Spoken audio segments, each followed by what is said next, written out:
नमस्कार, जय हिंद। मैं मोहन पाठक और बात करेंगे आज हम भारत का बायोस्फीयर, जिसे अब चुन लिया गया है और अब भारत में 12 नहीं कुल 13 बायोस्फीयर हो जाएंगे।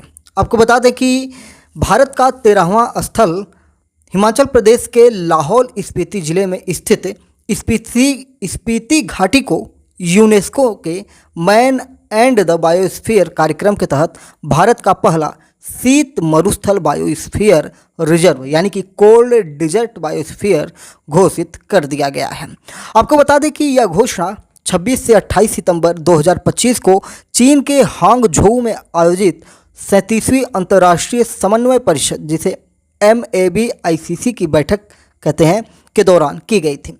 आपको बता दें कि यह लगभग 7,770 वर्ग किलोमीटर के क्षेत्र में फैला है। यह रिजर्व दुर्लभ प्रजातियों जैसे हिम तेंदुए, तिब्बती मृग और हिमालयी भेड़िए का घर माना जाता है।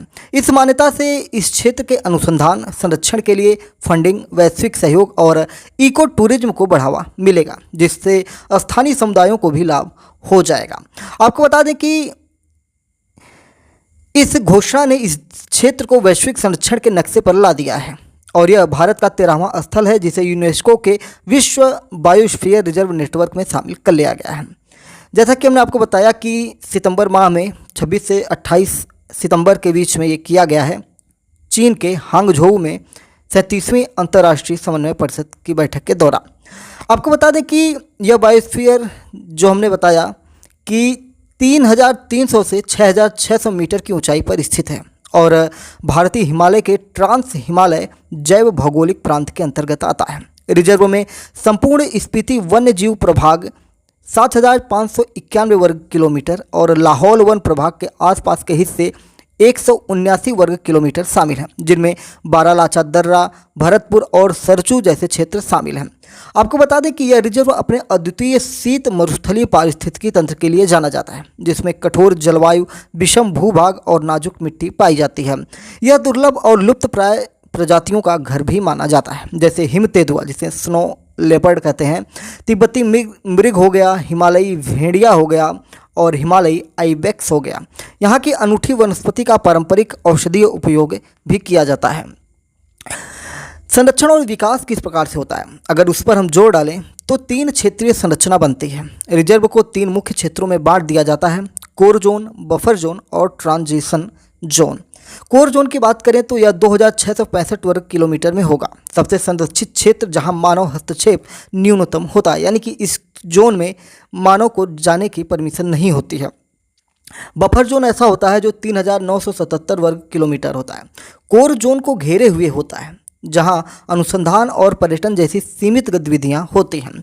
ट्रांजिशन जोन की बात करेंगे तो ये लगभग 1,128 वर्ग किलोमीटर हो जाएगा। बाहरी क्षेत्र जहां सतत विकास और स्थानीय समुदायों के साथ सहयोग पर ध्यान केंद्रित किया जाता है। यह मान्यता रिजर्व में व्यापार, पर्यटन और अनुसंधान को बढ़ावा देने के साथ साथ सतत विकास को प्रोत्साहित करने वाली होगी। इस घोषणा से स्थानीय समुदायों को लाभ मिलेगा, क्योंकि यह इको टूरिज्म और पारंपरिक ज्ञान के संरक्षण को बढ़ावा देगा। स्पीति घाटी को 2009 में राष्ट्रीय बायोस्फीयर रिजर्व के रूप में नामित किया गया था, लेकिन यूनेस्को की वैश्विक सूची में इसका समावेशन एक महत्वपूर्ण कदम हो जाएगा। यह मान्यता न केवल स्पीति की अद्वितीय जैव विविधता और पारिस्थितिकी के संरक्षण में मदद करेगी, बल्कि इसे वैश्विक स्तर पर सतत विकास और प्रकृति मानव सह अस्तित्व के एक मॉडल के रूप में भी स्थापित कर देंगे।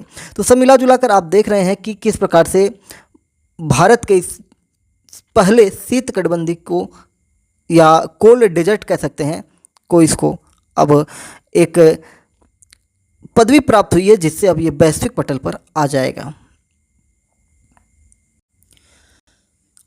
अब हम बायोस्फीयर की जब चर्चा कर रहे हैं तो बायोस्फीयर होता क्या है, इसके बारे में भी आपको जान लेना चाहिए। बायोस्फीयर यानी कि जिसे हम हिंदी में जैवमंडल कहते हैं। जैवमंडल का मतलब जीवों का एक तरह से घर, पृथ्वी का वह हिस्सा जहां पर जीवन मौजूद होता है। इसमें सभी जीवित जीव जैसे पौधे, जानवर और सूक्ष्म जीव और उनके भौतिक वातावरण से तात्पर्य वायुमंडल, जलमंडल, स्थलमंडल तीनों का समावेशन के साथ उनकी जटिल अंतःक्रियाएं शामिल होती हैं। यह कोई अलग थलग इकाई नहीं, बल्कि पृथ्वी के सभी पारिस्थितिक तंत्रों का एक विशाल आत्मनिर्भर और एकीकृत नेटवर्क माना जाता है। बायोस्फीयर तीन मुख्य क्षेत्रों में ओवरलैप से बनता है: स्थल मंडल, जल मंडल, वायुमंडल। स्थल मंडल यानी कि पृथ्वी की ऊपरी परत, जिसे हम परपटी कहते हैं या पपड़ी कहते हैं, और मिट्टी जो जीवन के लिए आवश्यक खनिज और पोषक तत्व प्रदान करती है। जयमंडल, जिसे हम हाइड्रोस्फीयर कहते हैं। देखिए, स्थल मंडल को लिथोस्फीयर, जल मंडल को हाइड्रोस्फीयर। पृथ्वी पर मौजूद सभी जल निकाय जैसे महासागर, नदियाँ, झीलें आदि जो सभी जीवित जीवों के लिए आवश्यक हैं। वायुमंडल की बात करेंगे तो एटमॉस्फेयर, पृथ्वी को घेरने वाली गैसों की परत जो श्वसन के लिए ऑक्सीजन और प्रकाश संश्लेषण के लिए कार्बन डाइऑक्साइड प्रदान करती है।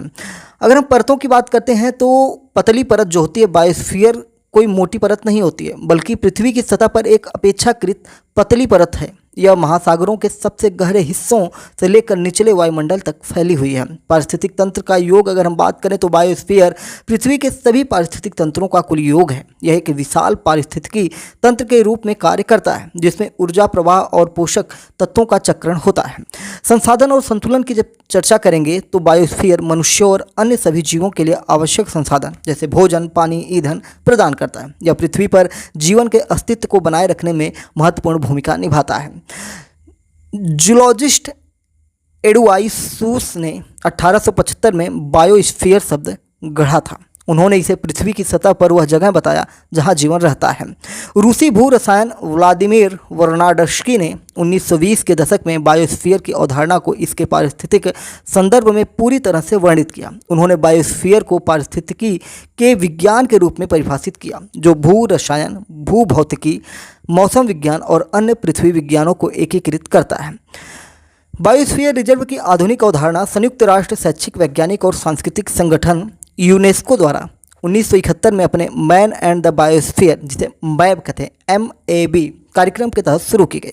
इस कार्यक्रम का उद्देश्य लोगों और उनके पर्यावरण के बीच संबंधों को बेहतर बनाने के लिए एक वैज्ञानिक आधार स्थापित करता था। यह कार्यक्रम प्राकृतिक और सामाजिक विज्ञानों, अर्थशास्त्र और शिक्षा को जोड़कर मानव आजीविका को बेहतर बनाने, संसाधनों के न्याय संगत वितरण और पारिस्थितिकी तंत्र की सुरक्षा के लिए काम करता है। MAB कार्यक्रम के तहत ऐसे क्षेत्रों को बनाया गया है जिन्हें बायोस्फीयर रिजर्व कहा जाता है। ये क्षेत्र प्रकृति संरक्षण को आर्थिक और सामाजिक विकास के साथ जोड़ते हैं, जो स्थानीय संस्कृतियों और परंपराओं का सम्मान करते हैं। बायोस्फीयर रिजर्व जो होता है तीन मुख्य कार्यों को पूरा करता है जो एक दूसरे के पूरक हो जाते हैं, जैसे संरक्षण का कार्य, विकास का कार्य और लॉजिस्टिक सहायता का कार्य। यह संरक्षण में अगर हम देखें तो यह आनुवांशिक संसाधनों, प्रजातियों, पारिस्थितिक प्रणालियों और भूदृश्यों के संरक्षण में योगदान देता है। विकास कार्यों की चर्चा करते हैं तो यह सामाजिक, सांस्कृतिक और पारिस्थितिक रूप से टिकाऊ, आर्थिक और मानव विकास को बढ़ावा देता है। वहीं लॉजिस्टिक सहायता कार्य के अंतर्गत यह संरक्षण और सतत विकास से संबंधित मुद्दों पर अनुसंधान, निगरानी, शिक्षा और सूचना के आदान प्रदान के लिए सहायता प्रदान करता है। एक बायोस्फीयर रिजर्व को आमतौर पर तीन क्षेत्रों में विभाजित किया जाता है, जैसा कि अभी हमने पीछे विभाजित किया, जैसे कोर जोन, बफर जोन और ट्रांजिशन जोन। इन जोनों के बारे में अगर हम जानने की कोशिश करें तो कोर जोन वह होता है, यह सबसे भीतरी और सबसे सुरक्षित क्षेत्र होता है। यहाँ मानव हस्तक्षेप पूरी तरह से प्रतिबंधित होता है और यह जैव विविधता के संरक्षण के लिए महत्वपूर्ण हो जाता है। बफर जोन वो होता है जो कोर जोन को घेरे रहता है, यानी कि सबसे बीच में बफर कोर जोन और उसके ऊपर एक लेयर चढ़ती है बफर जोन की। यहाँ सीमित मानवीय गतिविधियों की अनुमति होती है, जैसे कि अनुसंधान, निगरानी, प्रशिक्षण और शिक्षा, यानी कि जो उस जंगल से या उस क्षेत्र से जुड़े अधिकारी होते हैं, वैज्ञानिक होते हैं, उनको जाने की अनुमति होती है। वो जाके वहाँ पे अपना अनुसंधान, निगरानी, प्रशिक्षण और शिक्षा इत्यादि का कार्य करते हैं। लेकिन सबके लिए, यानी कि सभी व्यक्तियों के लिए ट्रांजिशन जोन होता है, जिसे हम बाहरी क्षेत्र कह देते हैं। यहाँ सतत विकास को बढ़ावा दिया जाता है। यहाँ स्थानीय समुदायों को शामिल किया जाता है और खेती, वानिकी, मनोरंजन और बस्तियों जैसी गतिविधियों को अनुमति दी जाती है। तो ये आपका बायोस्फीयर रिजर्व क्षेत्र हो जाता है, जिन्हें तीन श्रेणियों में हम शामिल करते हैं।